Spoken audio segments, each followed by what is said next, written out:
வணக்கம். ஓதுவது ஒளியேல் என்பது ஔவையாருடைய வாக்காக இருக்கின்றது. நாம் கற்பதை ஒருபோதும் நிறுத்தக்கூடாது என்று பொருள்படுகின்றது. நமக்கு கேள்வி வரலாம், எவற்றை கற்பதை என்று. சாதனா பஞ்சகம் என்ற நூலில் வேதோ நித்தியம் அதீயதாம் என்று குறிப்பிடப்பட்டிருக்கின்றது. அதாவது வேதங்கள் ஒவ்வொரு நாளும் படிக்கப்பட வேண்டும். வேதங்களை படிக்க இயலாதவர்கள் வேதங்கள் சொல்லுகின்ற அதே கருத்துக்களை எத்தனையோ ஆன்மீக நூல்கள் எடுத்து சொல்லுகின்றது. உதாரணமாக பகவத்கீதை, திருமந்திரம், திருக்குறள், நாயன்மார் வரலாறுகள், ஆழ்வார் பாசுரங்கள் என்று நாங்கள் இவற்றை படிப்பதை ஒரு வழக்கமாக கொள்ள வேண்டும்.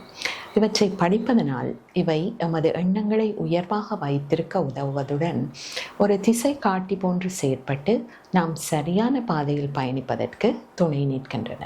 நன்றி.